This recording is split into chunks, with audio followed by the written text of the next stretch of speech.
Dieu veut te rencontrer dans ce moment-là et il va falloir prier jusqu'à ce que tu pries. En d'autres termes, quand je prie, il y a un moment donné où tout d'un coup, toutes les pensées qui étaient là, qui se bousculaient dans ma tête, tout ce qu'il y a encore à faire, tout ce qu'il y a encore ceci, disparaît.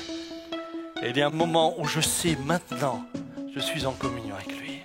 S'immerger dans la présence de Dieu en communion avec le Seigneur nous donne d'être profondément transformés dans notre homme intérieur. Recevons plus de lumière dans cette vidéo avec le pasteur. N'oubliez pas de vous abonner à la chaîne afin de ne pas manquer de prochaines vidéos. Bon visionnage. Le psaume 42 au verset 1, il nous est dit comme une biche. Vous me direz la suite. Oui, vous trichez, vous lisez. Comme une biche soupire après des courants d'eau, ainsi mon âme soupire après toi, ô Dieu. Mon âme a soif de Dieu, du Dieu vivant. Quand irai-je et paraîtrai-je devant la face de Dieu? Bien-aimés, ce matin, j'aimerais tout d'abord nous rappeler que nous approcher de Dieu en tant qu'enfants de Dieu, en tant qu'hommes et femmes nés de nouveau, n'est pas lié à une démarche religieuse. C'est une nécessité, c'est un besoin. Je crois que la présence de Dieu nous est aussi indispensable que l'eau pour la biche qui est assoiffée. Voyez-vous, une biche ou un cerf assoiffé, eh bien, est attiré par l'eau, cherche l'eau à tout prix, et quel que soit le moyen. L'eau non seulement va étancher sa soif et va lui permettre de vivre, parce que vous le savez, l'eau est indispensable à la vie. Eh bien, j'aimerais vous dire de la même manière, la présence de Dieu est indispensable à la vie spirituelle. Elle n'est pas une option. Mais pour la biche et pour le cerf, et je ferai juste cette petite précision, dans certains cas, l'eau n'est pas seulement indispensable à étancher sa soif, mais elle peut être le moyen par lequel, poursuivie par le chasseur et ses chiens, elle va pouvoir faire perdre sa trace. En d'autres mots, lorsque la biche est dans l'eau, le chien perd sa trace. Lorsque l'enfant de Dieu est dans la présence de Dieu, l'ennemi de son âme n'a pas accès. Lorsque l'enfant de Dieu est dans la présence de Dieu, l'ennemi de son âme ne peut pas continuer à le pourchasser. Il serait important que, en tant qu'homme, que femme de Dieu, eh bien vous commenciez et nous commencions à prendre aussi conscience de cette réalité-là. Le diable ne peut pas venir là où Dieu règne. Et quand toi tu te tiens dans la présence de Dieu, alors il ne peut pas continuer à te tourmenter. Mais pour ça, il faut chercher la présence de Dieu. Elle est vitale. Elle est vitale et c'est pourquoi elle est incompréhensible à la société dans laquelle nous vivons. Avez-vous remarqué le débat qu'il y a eu ces derniers temps? Comment se fait-il que l'on ouvre des églises? Comment se fait-il que l'on permet aux croyants de retourner dans les églises? C'est incompréhensible, pourquoi? Eh bien tout simplement parce que celui qui ne connaît pas la relation avec Dieu ne mesure pas à quel point Dieu fait partie de notre identité profonde. Dieu m'est aussi indispensable que les magasins qui s'ouvrent pour des raisons alimentaires. J'ai besoin de sa présence. Bien sûr, je sais que vous allez dire, oui, mais sa présence, vous pouvez la voir partout et on peut prier partout, je l'ai entendu. Nous y reviendrons ce matin. Elle fait partie de notre identité. Autant que l'eau est indispensable au corps, la présence de Dieu est indispensable à ton âme. Est-ce que tu peux dire ça à ton voisin au travers de ton masque, tout doucement, sans le lui chanter pour qu'il n'y ait pas de projection?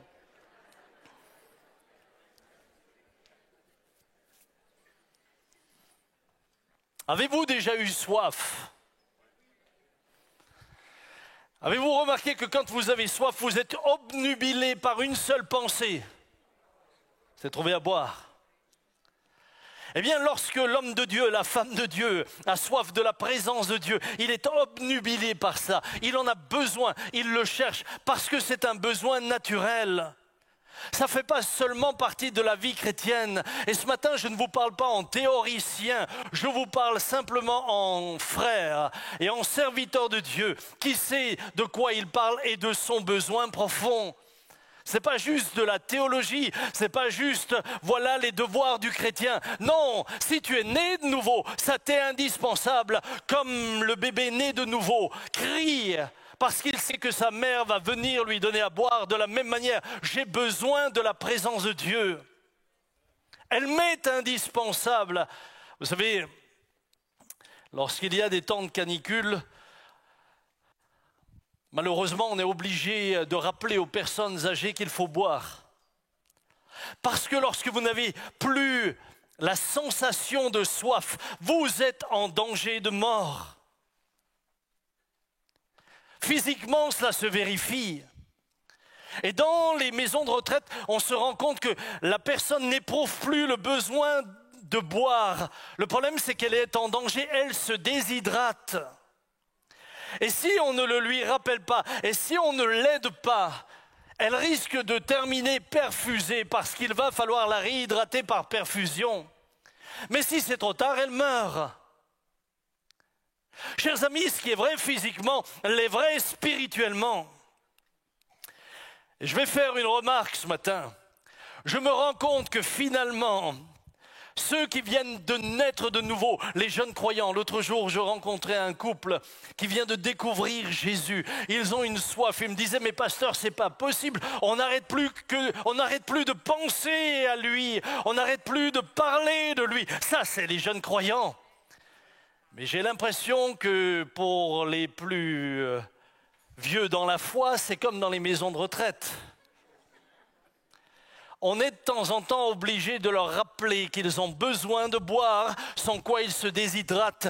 Et le problème, c'est que certains n'ont même plus soif. Peut-être que vous êtes déjà mort. Les morts n'ont pas soif. J'ai jamais été sur un cimetière où on me disait « donne-moi quelque chose à boire ». Les morts n'ont plus soif. Attention, le sujet que je traite ce matin est extrêmement important. Parce que la mort par déshydratation vient très tranquillement. Elle ne fait pas beaucoup de bruit. Elle ne fait pas le bruit d'une détonation d'un revolver qui tuerait quelqu'un. Non, non, elle vient tranquillement, elle s'installe. Et le malheur pour celui qui finalement ne le réalise pas, c'est qu'elle le condamne.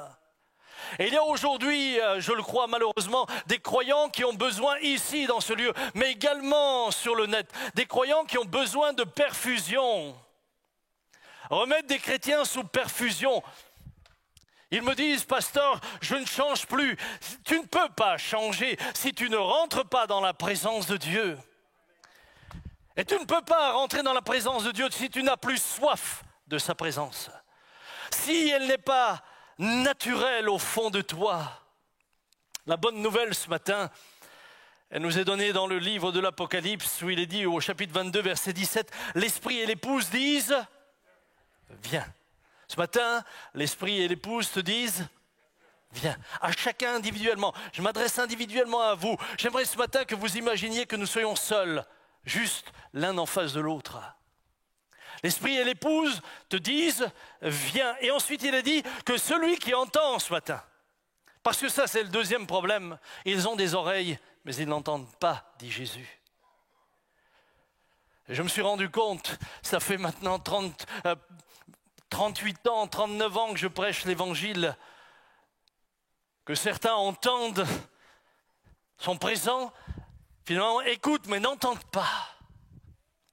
Que celui qui entend dise « viens », que celui qui a soif vienne, et que celui qui veut prenne de l'eau de la vie gratuitement. Celui qui veut, il y a une question de volonté, il y a un moment donné où il faut te mettre en mouvement, il y a un moment donné où il y a quelque chose à faire. Les choses ne vont pas venir d'elles-mêmes. Il faut que nous soyons conscients qu'il n'y a pas de transformation de qui nous sommes sans la présence de Dieu. Mais il n'y a pas de présence de Dieu sans hommes et femmes qui la cherchent. Ce matin, ma question essentielle et celle que nous nous poserons ensemble au cours de ce message est comment chercher sa présence? Comment chercher sa présence et où trouver sa présence? Alors, bien sûr, nous partons tous du postulat que Dieu est omnipotent, omniprésent et omniscient. À partir de là, nous nous disons tous, mais finalement, on peut prier Dieu partout. Pourquoi, entre autres, dans une église ou dans un groupe de maison ou autrement? Ce que l'Écriture nous enseigne, c'est que Dieu nous donne des rendez-vous individuels dans l'intimité. Et ce sera mon premier point ce matin. Ensuite, il nous donne des rendez-vous collectifs, c'est-à-dire dans son assemblée, et nous le verrons ensemble. Et troisièmement, il nous donne des rendez-vous 24 heures sur 24 dans notre quotidien et notre manière de vivre. Je ne sais pas si nous pourrons tout voir ce matin, mais j'aimerais déjà m'arrêter sur la première question et sur le premier point. Dieu me donne rendez-vous dans l'intimité. L'intimité est importante et ce matin, encore une fois, je ne vous parle pas en théoricien, je vous parle simplement en serviteur de Dieu, mais avant tout, et avant d'être serviteur de Dieu, en tant qu'enfant de Dieu. Je vous parle comme un frère. Lorsque je dis je ne parle pas en tant que théoricien, c'est-à-dire que ce que je vais vous dire, c'est ce que je vis réellement. Et c'est important pour moi, vous pouvez interroger ma femme. C'est quelque chose que je ne vis pas parce que simplement cela fait partie de la vie chrétienne. C'est quelque chose qui m'est réellement et profondément indispensable. L'intimité est importante et elle exige que nous soyons seuls avec Dieu. D'où le mot intimité. Le mot intimité n'a pas de sens si tu es à 50. On n'est pas intime à 50. L'intimité exige que je sois seul. En d'autres termes, eh bien, si je veux être dans l'intimité avec mon épouse, par exemple, je ne peux pas avoir avec moi tous mes enfants. Surtout que nous en avons quelques-uns. Je ne vous parle pas du casse-tête des fêtes de Noël. Et j'ai beau faire des divisions, des soustractions, chez nous, il n'y a que multiplication.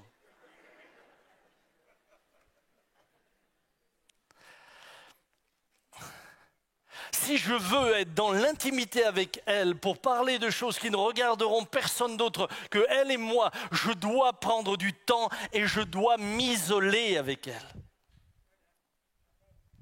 J'ai l'impression que ça ne vous est jamais arrivé à certains. Vous me regardez comme ça en disant « mais de quoi parle-t-il »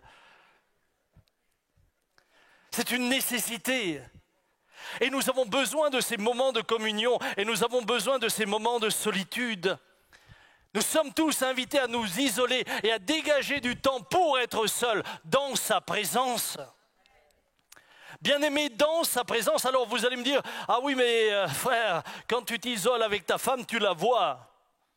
Dieu, tu ne le vois pas. Eh bien, j'aimerais te dire une chose ce matin, c'est que pour moi, quand je m'isole avec lui, il est aussi présent que ma femme que je vois. Aussi présent. Et ce n'est pas psychologique, c'est une réalité. Et c'est une réalité qui me forme et me transforme. Nous pouvons observer Jésus qui avait ses rendez-vous quotidiens avec le Père. Remarquez combien de fois le matin tôt, il était déjà dans la présence de son Père. Remarquez comment il renvoyait... Oh, pardon, j'emmène la déco. Remarquez comment parfois, eh bien, il renvoie les disciples pour aller lui s'isoler encore sur la montagne, être avec son Père. Lorsque les disciples seront pris dans la tempête et que Jésus viendra marchant sur l'eau, c'était simplement parce qu'il les avait envoyés, mais lui était monté, s'isoler sur la montagne avec le Père. Dites-moi, si le Fils de Dieu a besoin de l'intimité avec son Père, alors qu'en est-il de nous ? Qu'en est-il de moi? Qu'en est-il de vous? Si Jésus, Fils de Dieu, qui a connu la gloire, qui a quitté la gloire pour venir au milieu de nous, a besoin de cette intimité, de cette communion, alors, comment pourrions-nous un seul instant même imaginer que nous n'en avons pas besoin? Ça lui était indispensable, même à la fin, même lorsqu'il était angoissé par la peur. Même lorsqu'il était dans le jardin de Gethsémane, j'aimerais quand même vous dire que Jésus a éprouvé l'angoisse de la mort, la peur de la mort. Jésus l'a éprouvé. Jésus a éprouvé tout ce qu'un humain peut éprouver devant une épreuve comme celle qu'il allait découvrir. sachant qu'il allait mourir d'une manière indescriptible. Je ne souhaite à aucun d'entre nous de terminer dans de telles souffrances. Mais même dans ce moment-là, que va-t-il faire? Il va s'isoler, il sera avec ses disciples, il leur demandera de prier, il leur dira ne vous relâchez pas. Mais lui va s'éloigner d'un jet de pierre et là va prendre du temps avec Dieu. Il avait besoin de son secours, il savait qu'il ne pourrait tenir ferme sans cela.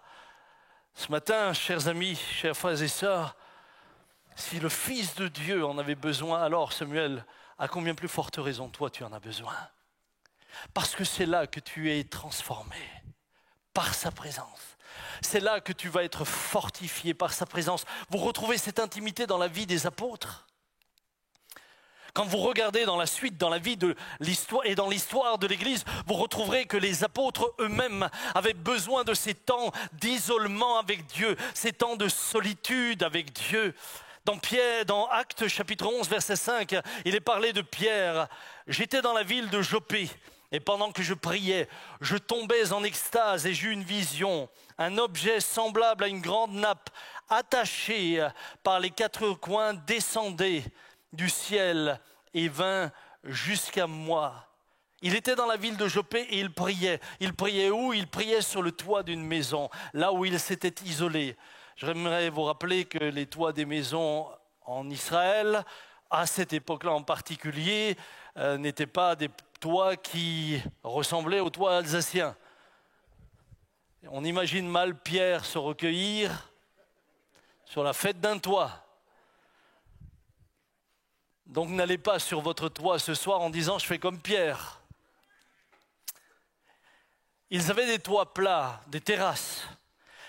Et c'est là que Pierre va s'isoler. En attendant qu'on lui prépare le repas, lui va s'isoler. Et c'est dans l'isolement avec Dieu que Pierre va vivre sa présence et une transformation extraordinaire. C'est que Pierre va avoir au travers de la vision une préparation qui va le transformer à aller des Juifs vers les païens. Frères et sœurs, il y a là une opération de transformation dans la mentalité de Pierre. Sans cette vision, Pierre n'aurait peut-être pas été chez le centenier. Mais il y a cette vision, il n'y comprend rien, il voit des animaux impurs, il voit tout ce que la loi lui interdit. Et là, la voix de Dieu lui dit « mange !» Mais c'était où? C'était dans l'intimité avec Dieu. C'était dans la recherche de sa présence. Il y a des chrétiens aujourd'hui qui me disent « je ne vis jamais rien avec Dieu parce que tu ne prends pas de temps dans la présence de Dieu. » Il y a des hommes et des femmes qui viennent nous voir, nous les pasteurs, pour prendre des raccourcis. Ils espèrent pouvoir vivre la présence de Dieu simplement par une imposition des mains. Ce que tu ne fais pas, mon frère, je ne peux pas le faire à ta place. Quand moi j'ai soif, moi je dois boire. D'ailleurs j'ai soif. Merci, je l'ai oublié. Quand moi... Pourquoi? Ça me culpabilise presque. Ah, si vous saviez. Ah, si vous saviez ce que c'est bon. Eh bien, c'est la même chose dans la vie spirituelle. À ceux qui sont déshydratés, si vous saviez ce que c'est bon d'être en sa présence. Et c'est là qu'il y a une transformation de mentalité. Et soudain, ce Pierre, enraciné dans la culture juive, élevé dans la culture juive et surtout dans la loi, dans sa présence, va vivre une expérience qui va le transformer et va lui permettre d'aller plus loin.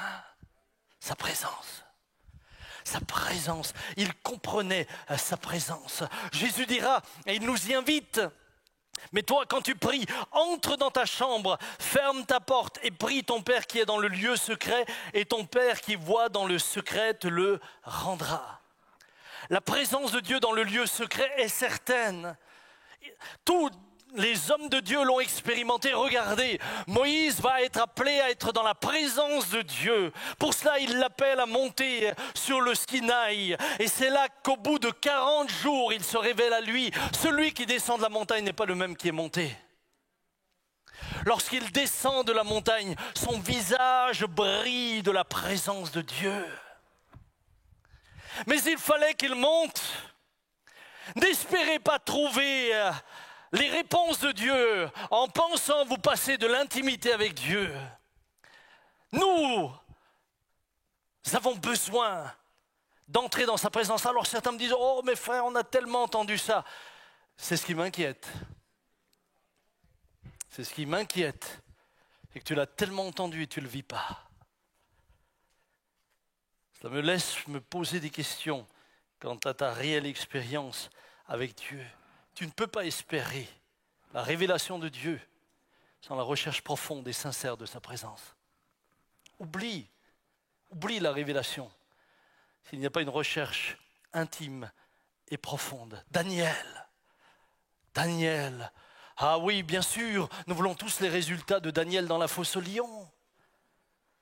Vous savez, quand j'étais là dans cette émission, c'était un peu l'image que j'avais. Je me suis dit, Seigneur, les lions ont rugi, mais ils ne m'ont pas croqué. Ils ont rugi, mais ils ne m'ont pas croqué. Tu étais là. Vous savez qu'il était vraiment là. Vous savez, à un moment donné, l'un des chroniqueurs me dit, mais dites-nous votre expérience lorsque vous étiez à l'hôpital. Puis j'ai commencé à partager mon expérience, comment Dieu m'a touché. Et dans ma tête, je me disais, c'est à quel moment qu'ils vont me couper? Personne ne me coupait. Et au bout d'un moment, vous savez quel sentiment j'avais? J'avais le sentiment d'être à la maison avec des amis à table en train de leur partager ce que j'avais vécu. C'était un moment de grâce. Bon, quand ils se sont réveillés, là, c'était... Ils ont rattrapé le temps perdu. Mais que Dieu soit béni. Il est avec vous dans la fosse. Cependant, si tu veux qu'il soit avec toi dans la fosse, il faut qu'il te connaisse dans les rencontres quotidiennes. Là, Daniel, je pourrais parler de Samuel. Je parle du prophète, hein, du dernier sacrificateur, bien sûr. Maintenant, en ce qui me concerne, je peux juste vous dire une chose, c'est que mon refuge, dans les moments les plus difficiles, ça a toujours été sa présence. Vous savez, pour beaucoup d'entre vous, vous ne connaissez pas ma vie. Vous ne savez pas par quel chemin nous avons passé en tant que couple, en tant que famille, quelles ont été nos épreuves, quelle a parfois été la violence des confrontations. Et je crois que chacun d'entre nous, nous avons nos histoires. Elles sont toutes différentes et il ne s'agit pas de se comparer les uns aux autres. Et je peux juste vous dire une chose, c'est que dans mes moments de détresse, dans mes moments d'angoisse, dans mes moments où je passais mes nuits réveillées, dans mes moments où j'étais parfois dehors sur le balcon en train de marcher. D'ailleurs, dernièrement, j'étais étonné. J'ai le voisin musulman qui me dit « Dites donc, monsieur Peter Schmidt, qu'est-ce que vous faites à 2 heures du matin dehors ?» Alors, j'étais surpris, j'avais envie de lui dire « Et vous ?» Il me dit « Parce que je vous ai vu tourner sur votre terrasse. » Et c'est vrai que quand je suis en train de prier, j'aime marcher. Et j'étais dehors en train de prier en pleine nuit. Je ne savais pas que mon voisin m'observait. Alors je lui ai dit « Je prie la nuit. » Dans ces moments où parfois il n'y avait pas de solution, dans ces moments où je souffrais intérieurement, eh bien la présence de Dieu a toujours été mon refuge. Et bien des personnes m'ont demandé mais comment organises-tu ce temps de prière? Alors avec beaucoup d'humilité, je vais essayer de vous partager juste, mais sans que ce soit, je ne suis pas la valeur étalon de quoi que ce soit. Je vous donne là juste quelques bribes de la manière dont moi je vis ces moments. Ça peut donner des pistes peut-être à certains, mais ne le prenez pas comme un enseignement orthodoxe qu'il faudrait appliquer. Je ne voudrais pas que dans 100 ans on dise Saint Samuel priait ainsi, il faut prier ainsi. Mais non. Mais vous savez que c'est souvent comme ça que ça a dévié? T'as un type qui, tout heureux, racontait ce qu'il vivait, les autres en ont fait une règle, c'est devenu la norme, et puis tout le monde s'est plié à ça. Non, nous sommes tous différents. Vos journées sont différentes des miennes. Votre manière, votre sensibilité est différente, votre spiritualité, votre relation avec Dieu, votre foi est à un niveau différent. Donc nous ne pouvons pas exactement nous comparer. Cependant, il y a parfois des chemins. Alors laissez-moi vous donner quelques pistes. Tout d'abord, Jésus dit que nous devons entrer dans notre chambre. En d'autres termes, dans l'intimité. Comprenez que la chambre ne définit pas le lieu où vous devez absolument rencontrer Dieu. Et il y a des gens qui semblent me dire, mais s'ils n'ont pas leur chambre, ils ne peuvent pas prier.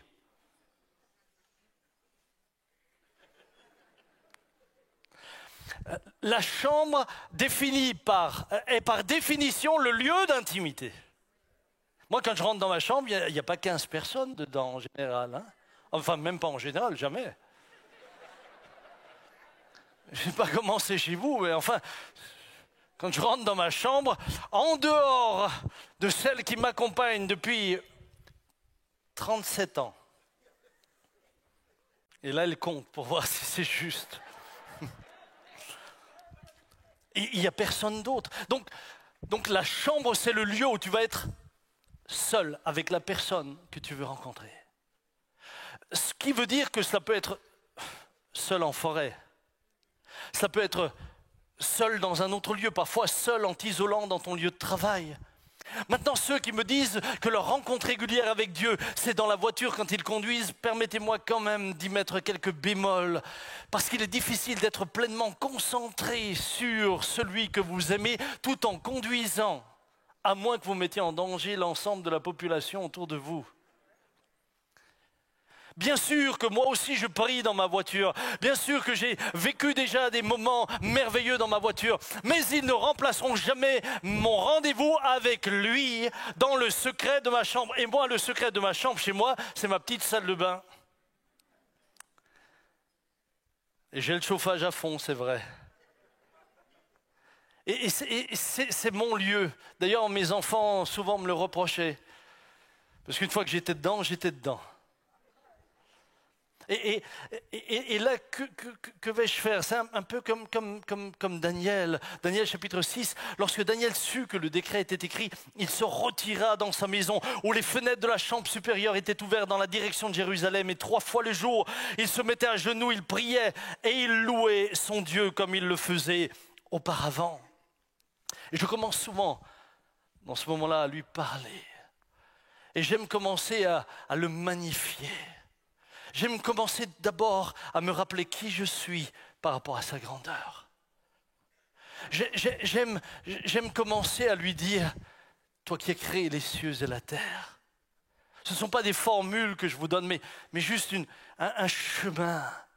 Toi qui as créé l'univers, toi qui étais dans la gloire auprès de ton Père, toi dont les galaxies n'ont aucun secret, tu as daigné t'occuper de moi.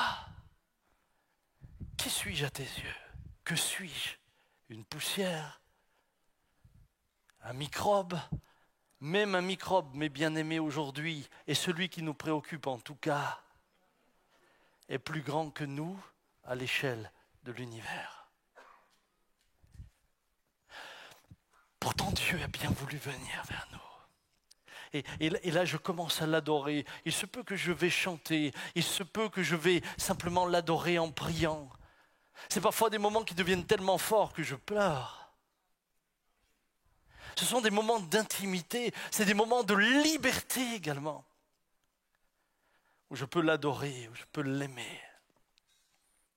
Ce sont des moments tellement précieux pour moi, tellement importants parce qu'ils bouleversent mon être intérieur. Puis je prie.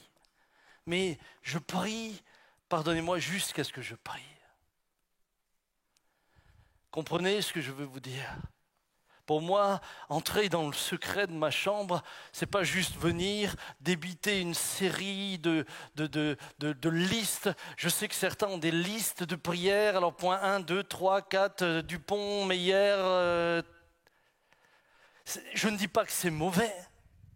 Je dis simplement que si tu rentres juste dans ta chambre pour lui faire la liste des courses et quand tu as terminé en sortir en pensant que tu as prié, tu n'as pas prié, je te le rappelle mon frère. Prier jusqu'à ce que tu pries. Quand je téléphone, ce n'est pas parce que j'ai le téléphone en main, ce n'est pas parce que j'ai fait le numéro que je suis déjà en communication. Quand je téléphone, je suis obligé d'attendre jusqu'à ce qu'on me réponde. Et c'est à partir du moment où on commence à me répondre qu'alors je peux rentrer en dialogue. Mais si tu rentres en dialogue pendant que ça sonne, ça ne sert à rien. C'est peut-être pour ça que tu n'as pas de réponse. Parce que tu parles pendant que ça sonne. Mais tu n'es pas encore en communication. Attends d'être en communication. Attends d'entendre de l'autre côté. Commence alors à dire, et là tu es entendu. Mais ne te trompe pas.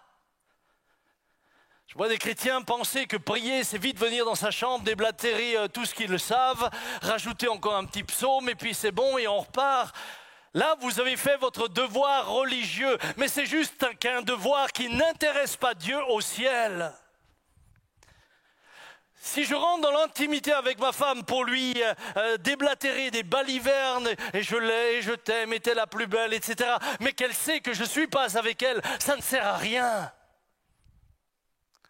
Dieu veut te rencontrer dans ce moment-là et il va falloir prier jusqu'à ce que tu pries. En d'autres termes, quand je prie, il y a un moment donné où tout d'un coup, toutes les pensées qui étaient là, qui se bousculaient dans ma tête, tout ce qu'il y a encore à faire, tout ce qu'il y a encore ceci, disparaît. Et il y a un moment où je sais maintenant, je suis en communion avec lui. Maintenant, je peux commencer à prier. Maintenant, en priant, je suis entendu. Il est présent. Et là, je peux commencer à lui parler de son Église. Je peux commencer à lui parler des soucis que je peux avoir. Alors, papa Jean vous dira que lui n'a jamais eu de soucis. Moi, j'en ai eu. Mais je sais qu'il a aussi eu des soucis comme moi. La différence, c'est qu'il n'a jamais laissé l'inquiétude le détruire. Parce que des soucis, on en a tous. L'apôtre Paul dira que les églises lui donnaient beaucoup de soucis. Et parfois l'église me fait des soucis. Alors je commence à lui parler de son église. Et je lui ai dit, c'est toi la tête de l'église. Tu es celui qui nous dirige. Et quand je regarde la parole qu'il nous a donnée le 1er janvier, je me dis, mais plus que jamais, Seigneur, je sais que c'est toi qui la dirige. Et puis je peux commencer à prier pour l'un, pour l'autre.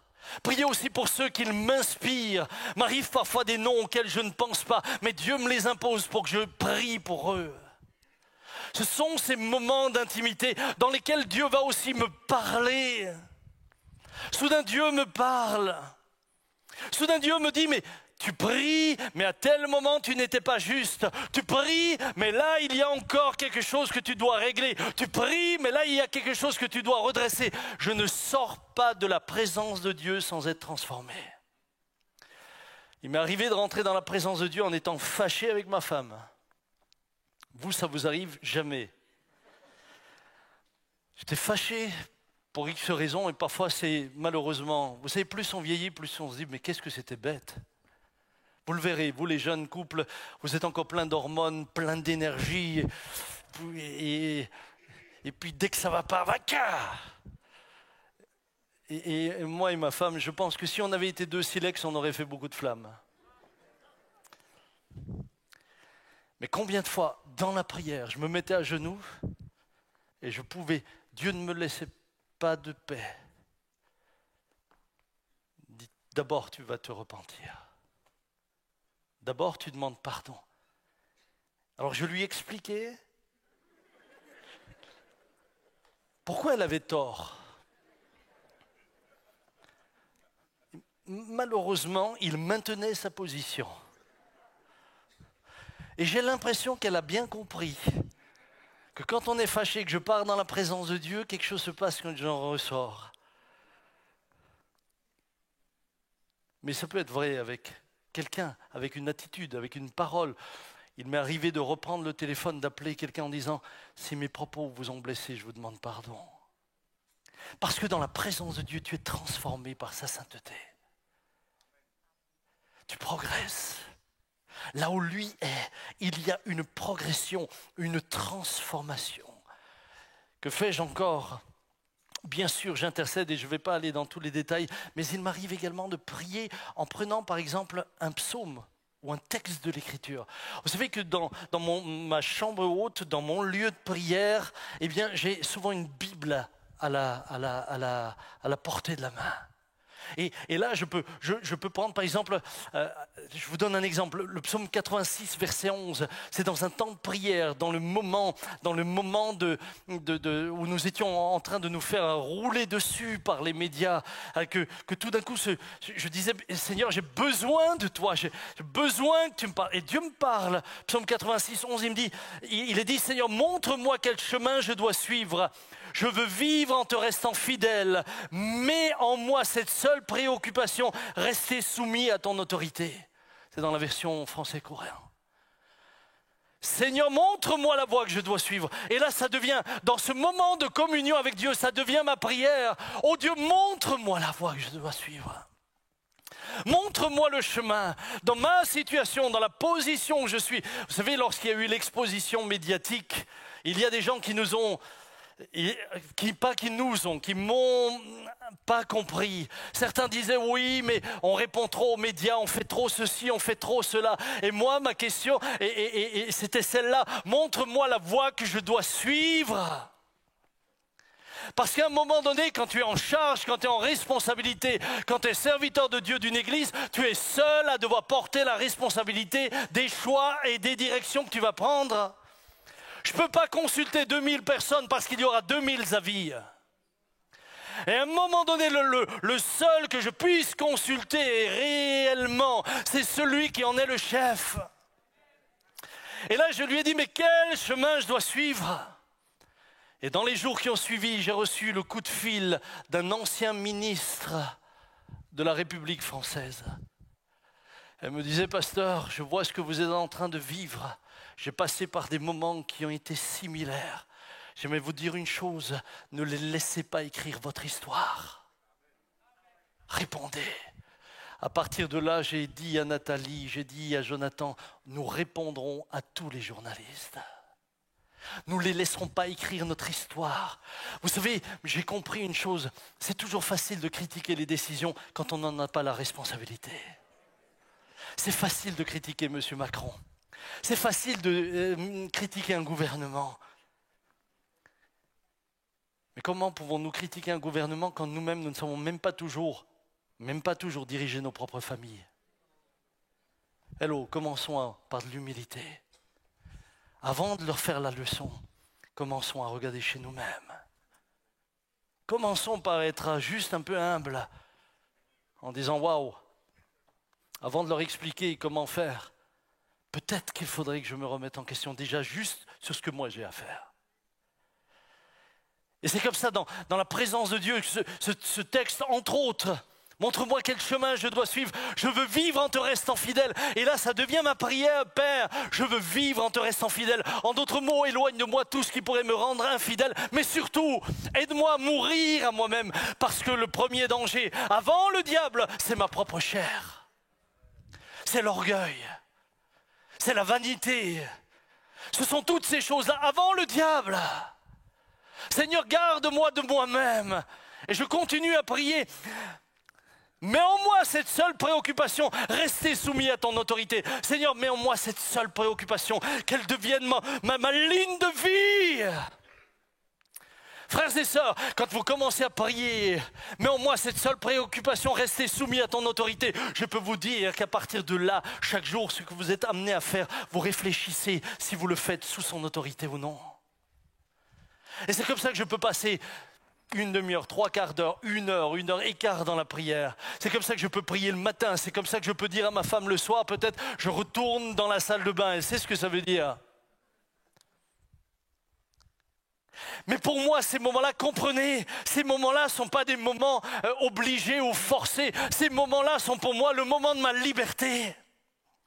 Ces moments sont des moments de privilège. C'est mon privilège d'entrer en sa présence.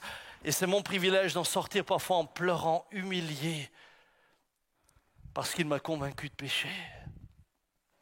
Et c'est mon privilège de le voir parfois venir, et sa joie m'envahir, et je me mets à le louer dans de nouvelles langues, et parfois je pleure, mais parfois je danse. Si Dominique me voyait parfois danser tout seul dans la salle de bain, oui, elle rigole déjà maintenant. Et je dois dire que quand je me vois danser tout seul devant la glace, à quelque part, je suis content que c'est dans l'intimité. Et je sais que ça réjouit son cœur, mais je suis un très mauvais danseur. Alors je danse. Je vais m'arrêter.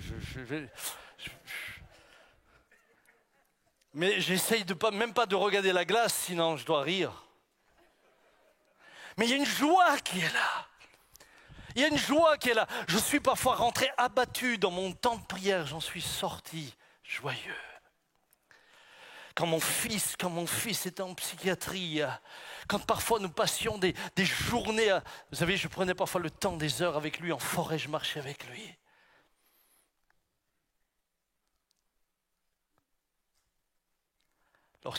Lorsqu'il était terrorisé parce que des feuilles mortes tombaient.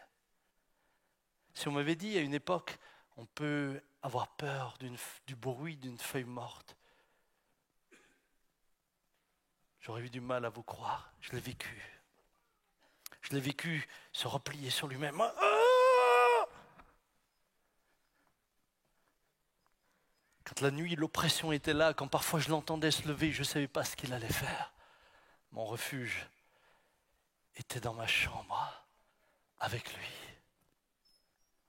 Mon frère, ma sœur, ce que je vous dis là, ce n'est pas de la théorie.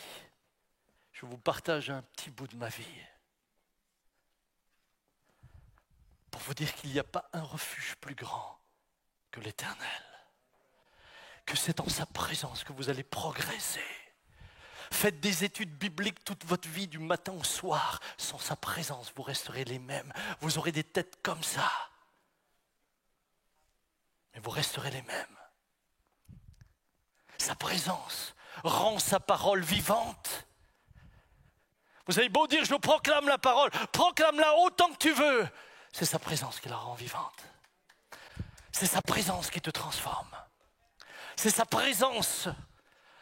La lettre sans l'esprit est morte. Il faut l'esprit pour que la lettre te vivifie. Il faut l'esprit. Permettez-moi de continuer encore quelques instants. Est-ce que je peux continuer encore quelques instants? Est-ce qu'on fait un vote? Écoutez, finalement, maintenant, ça fait 1 mois et demi que je ne vous ai plus parlé. Je pourrais, si je calcule 3/4 d'heure par dimanche, je ne vais pas vous le faire. Mais je vais aborder le 2e point. Et je ne prendrai pas le 3e.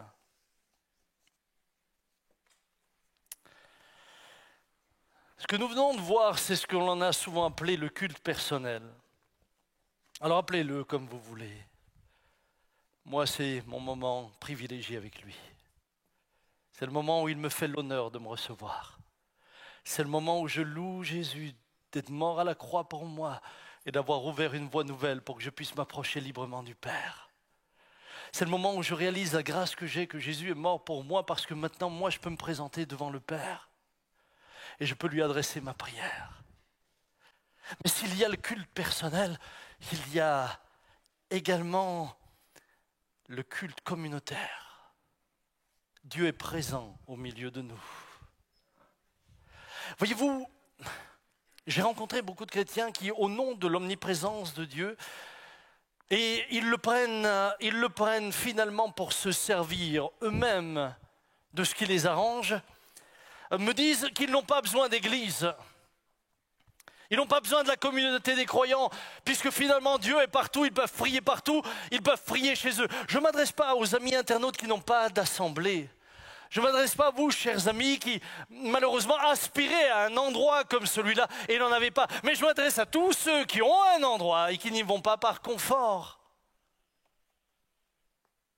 Je ne m'adresse pas à vous qui êtes malades, vous qui êtes trop âgés pour vous déplacer. Je m'adresse à ceux qui se cachent derrière une excuse qui ne tiendra pas lorsque vous comparaîtrez devant lui. Pour dire, mais finalement tu es partout. Laissez-moi dire ce que dit le psaume que j'ai lu tout à l'heure au sujet de la biche. Il est dit, mes larmes sont ma nourriture jour et nuit, pendant qu'on me dit sans cesse où est ton Dieu. Et je peux vous assurer que pendant cette Covid, le nombre de journalistes qui m'ont demandé, mais où est votre Dieu? Est-ce que vous croyez encore, pasteur? J'aurais dit plus que jamais, plus que jamais. Et là, il continue, verset 4. « Je me rappelle avec effusion de cœur quand je marchais entouré de la foule et que je m'avançais à sa tête vers la maison de Dieu, au milieu des cris de joie et des actions de grâce d'une multitude en fête. » Voilà ce que dit celui qui dit « Comme une biche soupire après des courants d'eau, ainsi mon âme soupire après toi. » Voilà que tout d'un coup, il dit qu'il soupire après ces moments où avec le peuple de Dieu, il montait au temple pour l'adorer. Mes amis, ces soupirs-là, je les ai eus lorsque tout d'un coup nous étions privés de rassemblement. Lorsque tout d'un coup nous n'avions plus la possibilité de nous retrouver le dimanche, je pleurais derrière mon écran à la maison. Et lorsque je voyais les extraits quand on passait des moments de louange où on était tous ensemble, je pleurais en disant « Oh Dieu, que c'était merveilleux quand ton peuple était ensemble pour te louer. » Parce qu'il est au milieu de son peuple. Parce que là aussi il se révèle et là aussi il transforme. Spurgeon, permettez-moi de citer Spurgeon. Beaucoup de gens aiment Spurgeon. On l'appelait le prince des prédicateurs, cet homme du 19e. Celui qui aime le Seigneur aime aussi les assemblées. Et il fait le commentaire de ce psaume 42. Et ce commentaire, je l'ai vu quand j'avais terminé mon message. Je me suis dit, mais peu importe que j'ai terminé mon message, ce commentaire, je veux encore une fois l'inclure.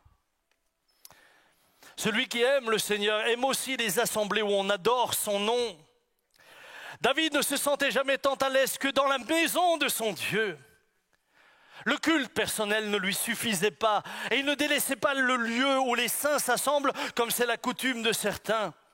Voyez avec quel accent pathétique il se demande s'il reverra ces réunions joyeuses, comme il répète et renouvelle son désir, comme il serait bon de voir tous nos actes d'adoration en public comme une présentation devant le Seigneur.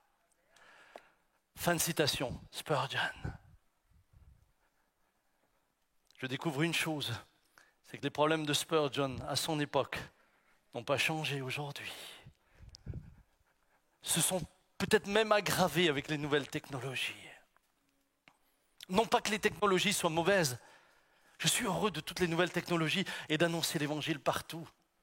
Je suis heureux pour toutes les personnes qui sont bénies. Je suis heureux pour cette nouvelle émission qui surtout on peut la partager avec des non-croyants.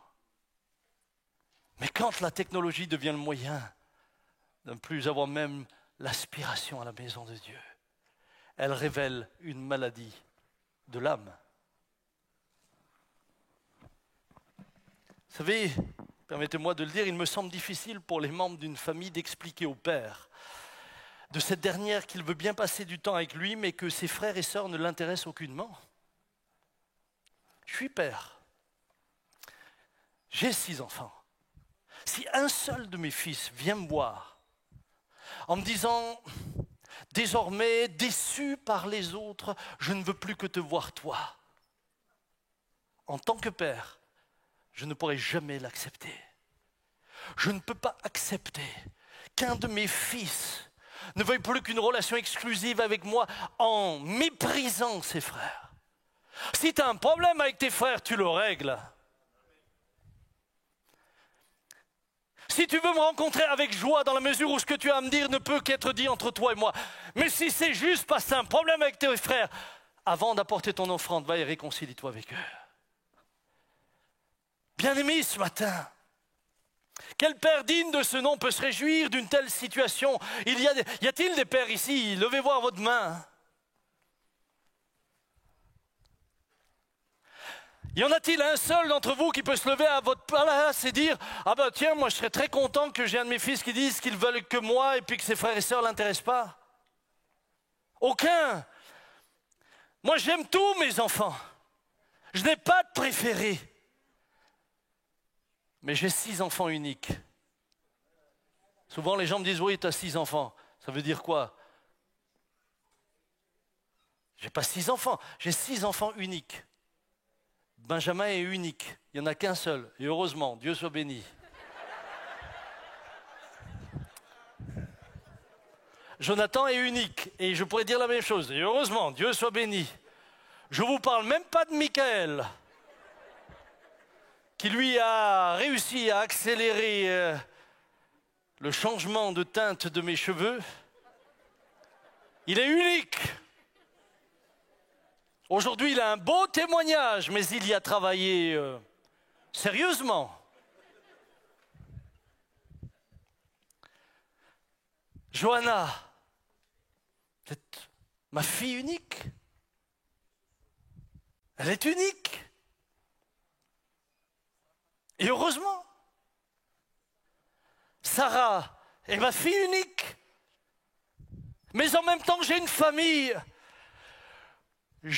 Oui, je pourrais citer Josué, après commencer avec les petits-enfants. Là, on se donne rendez-vous à 13h. Hein. Oui, mais je vais citer quand même Josué. Ah, il faut que je le cite, oh là là. Oui, oui, c'est important. Josué, c'est un fils unique, heureusement. Hein. Je vais vous dire pourquoi. Il a 31 ans. Aujourd'hui encore, il me dit, tu n'étais pas là le jour de mon accouchement, je me sens abandonné. Comme si lui était conscient que j'étais là ou pas.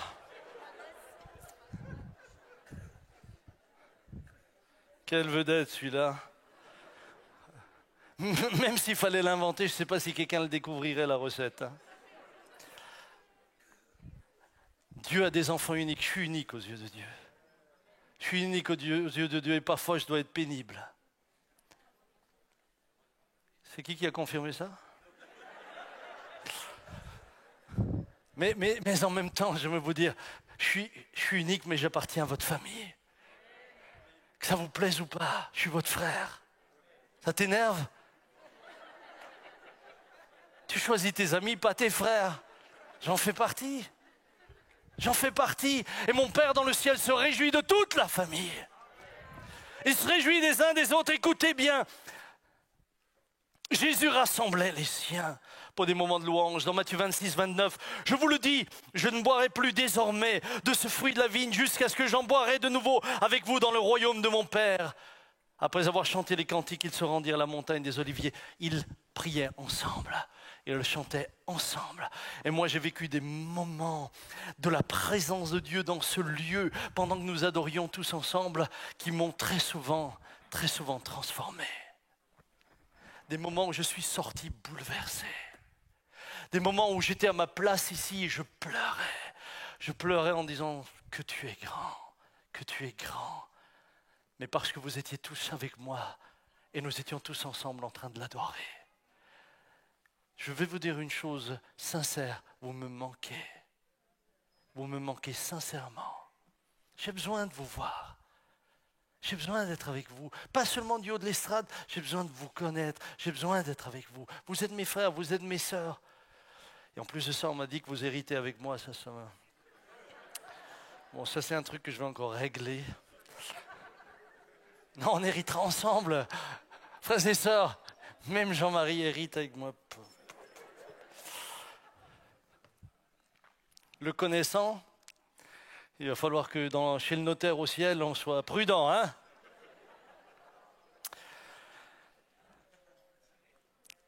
L'Église, dans le livre des Actes, vivait cette dimension de la recherche dans l'unité. Écoutez, Pierre sort d'un moment terrible. Il a été mis en prison. Le but de Hérode, c'était de plaire au peuple. Et ce qui plaisait au peuple, c'est ce qui est arrivé à Jacques, c'est qu'il a été décapité. Et là, libéré miraculeusement, Pierre réfléchit et dit, mais où pourrais-je aller?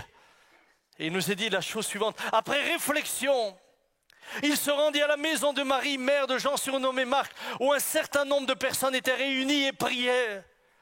Ils n'étaient pas en train de dire « Waouh, c'est un temps de persécution. Waouh, un de nos apôtres est en prison. Waouh, il risque de se faire décapiter. Il vaut mieux rester à la maison. Dieu est présent partout. Finalement, ça va aussi marcher comme ça. » Non, ils se retrouvaient en groupe de maison et ils intercédaient pour Pierre, même s'ils priaient sans croire à quoi ils priaient, mais priaient ensemble. Vous savez quel est mon rêve ? Mon rêve, c'est que cette église devienne vraiment, comme disait Benjamin, une église organique. Qu'est-ce que je veux dire? C'est que les gens se mettent à prier, pas parce que l'église l'a organisé, mais parce que vous vous organisez entre vous pour prier ensemble. Je souhaite qu'il y ait des démarches spontanées où tout d'un coup, quelques-uns d'entre vous s'appellent et disent « Et si on faisait une rencontre, une conférence téléphonique pour prier ensemble ?» Depuis la Covid, pendant tout le temps de la Covid, nous avions tous les soirs à 21h une conférence téléphonique avec mes enfants. On priait tous les soirs pendant 1 heure, tous les soirs dans la première phase. Et maintenant, c'est tous les samedis. On a une conférence téléphonique à 20h et pour moi, c'est important. Pour moi, c'est un moment privilégié. Ceux qui peuvent être là, ils sont. Ceux qui ne peuvent pas, n'y sont pas. C'est pas un problème. Pourquoi vous commenceriez pas à dire à vos amis chrétiens, hey, viens, on fait un Zoom ensemble pour prier. Pas pour critiquer, pour prier. Hello, y a-t-il quelqu'un dans cette salle qui puisse dire, c'est ce que je désire? Est-ce que c'est l'église qui a toujours besoin de tout organiser pour prier? Souvent les gens me disent, ah mes frères, l'église ne prie pas assez, mais pourquoi tu n'organises rien? Est-ce que tu n'es pas à l'église? Est-ce que tu n'es pas un membre du corps de l'église? Tu n'as pas besoin d'être à 15 pour ça. C'est peut-être juste 2 voisins qui habitent à côté. Tu les appelles, tu dis, écoute, ben moi j'ai une bonne nouvelle pour vous. J'ai une bonne nouvelle pour vous. Vous savez que vous allez être enfermés à partir de 20h la semaine prochaine? Hello. Eh ben pourquoi pas, au moins dans la semaine une fois, appeler vos amis chrétiens en disant, est-ce qu'on ne pourrait pas avoir 1 heure de prière ensemble? Juste on se réunit pour prier, pour partager les sujets, prier pour l'église, prier pour le pays, prier pour le gouvernement, prier pour les malades, prier pour les veufs et les veuves, prier spontanément. Pourquoi? Parce que Jésus a dit, là où 2 ou 3 sont réunis, je suis au milieu d'eux. La présence de Dieu nous transforme. Mais cette présence a aussi lieu là où 2 ou 3 sont réunis. Je termine. Le psalmiste dit la chose suivante au psaume 133. C'est le cantique de David, j'aime ça. Voici qu'il est bon pendant que les musiciens arrivent, qu'il est agréable pour des frères d'habiter unis ensemble. Que dit David? Que c'est bon, que c'est agréable d'être unis ensemble. C'est comme l'huile la meilleure qui est répandue sur la tête, descend sur la barbe d'Aaron, qui descend sur le bord de ses vêtements. C'est comme la rosée de l'Hermon qui descend sur la montagne de Sion, car c'est là que l'Éternel donne la bénédiction, la vie pour l'éternité. Tu veux la bénédiction? Elle vient là où les enfants de Dieu sont réunis en sa présence. Oui, nous avons besoin du culte personnel. Oh, que j'aime ce moment-là, mais que j'aime venir dans sa maison, que j'aime louer Dieu avec vous. J'ai besoin, nous avons besoin. Sa présence se manifeste également là, et c'est là qu'il nous transforme. Frères et sœurs, permettez-moi de terminer en disant simplement ce que dit le psaume 135. Louez l'Éternel, louez le nom de l'Éternel, louez le serviteur de l'Éternel qui vous tenait dans la maison. Où ça? Dans la maison de l'Éternel, dans les parvis de la maison de notre Dieu. Louez l'Éternel, car l'Éternel est bon, psalmodiant l'honneur de son nom. Ah, certains vont me dire, ouh frère, ça c'était vétérotestamentaire. Nous, on est néo-testament, on est dans le nouveau. Mais j'aimerais te dire que dans le nouveau, ils se réunissaient pour louer Dieu. J'aimerais te dire que quand Jésus s'adresse à Jean dans l'Apocalypse, c'est pour parler à 7 églises, pas à 7 individus isolés, à 7 églises composées d'hommes et de femmes qui avaient des qualités et des défauts. Jésus n'est pas venu pour simplement une relation avec moi, mais une relation avec notre famille. Permettez-moi juste de vous dire la chose suivante. Paul dit aux Éphésiens 5, 19, « Entretenez-vous par des psaumes, par des hymnes et par des cantiques spirituels, chantant et célébrant de tout votre cœur des louanges du Seigneur. Que la parole de Christ, dans Colossiens 3, 16, habite parmi vous abondamment, instruisez-vous et exhortez-vous les uns les autres, en toute sagesse par des psaumes, par des hymnes et par des cantiques spirituels. » Remarquez, c'est l'apôtre Paul qui nous dit de nous exhorter par des psaumes. Ce matin, j'ai utilisé un psaume. Il ne dit pas, ça c'est de l'Ancien Testament. Il dit, exhortez-vous. Exhortez-vous. Comme David, réjouissez-vous d'aller à la maison de l'Éternel. Comme David, soyez préoccupés quand vous ne pouvez plus y aller. Mais allons-nous à nouveau vivre ces moments-là. Et permettez-moi par terminer avec une réflexion qui est grave. Je ne suis jamais plus attristé que lorsque je vois des croyants me dire, et c'est le pire que je puisse entendre, quand un chrétien me dit, je ne me sens pas digne de venir à l'église parce que j'ai péché. J'ai envie de lui dire, mon frère, tu me touches par ton sérieux. Tu as péché, tu as honte de venir. J'ai eu des chrétiens qui m'ont dit, j'ai honte de venir. À eux, je me dis ce matin, sois le bienvenu dans la maison du Père qui attend le Fils prodigue. Reviens. C'est là que tu as besoin d'être. Je suis retombé dans la boisson. Reviens. Pasteur, je suis retombé dans tel travers ou tel travers. Ils sont tellement, vous savez, si je voulais faire une liste des travers. Reviens. C'est ta maison. Quand mon fils ou ma fille fait une faute, il reste mon fils et ma fille. Et s'il a fait une grande faute, il reste mon fils et ma fille et je lui pardonne. Si moi, Père, mauvais comme je suis, dit l'Écriture, c'est donner des bonnes choses à mes enfants, combien plus forte raison le Père dans le ciel. Mais maintenant j'aborde ce qui m'est insupportable. C'est quand quelqu'un me dit, l'Église n'est plus sanctifiée. Lorsque vous en arrivez à un tel orgueil spirituel, que vous méprisez l'Église de Jésus-Christ, laissant penser que vous êtes les sanctifiés. Vous me faites penser à ce pharisien qui, priant dans la maison et dans le temple avec le publicain, disait « Je te loue, ô Dieu, de ce que tu ne m'as pas fait comme cet homme-là. » Quel mépris. Ce que vous pensez être de la spiritualité n'est que de l'orgueil. Jésus n'a jamais été aussi sévère qu'avec les pharisiens qui s'estimaient au-dessus du peuple. Ne vous y méprenez pas. On ne se moque pas de Dieu. Et si ce matin vous n'êtes nulle part parce que vous êtes trop saint, j'aimerais vous dire, vous devriez vous y précipiter pour vous repentir. Et si vous êtes tellement saint que cela, vous ne seriez pas seul, parce que vous auriez compris que les saints ont besoin de votre présence pour les bénir. Mes amis, que Dieu nous aide à l'humilité. Jamais entendu Papa Jean dire « Ce peuple est trop pécheur, je ne vais plus me présenter au milieu de lui. » Je l'ai toujours dit, j'aime mes frères et j'aime mes sœurs. Et quand ils tombent, je suis là pour les aider à se relever. Pas pour leur marcher dessus du haut de ma pseudo-sainteté. Que Dieu nous aide. Je sais que ces paroles peuvent paraître dures, mais parfois, il faut que nous nous remettions en question.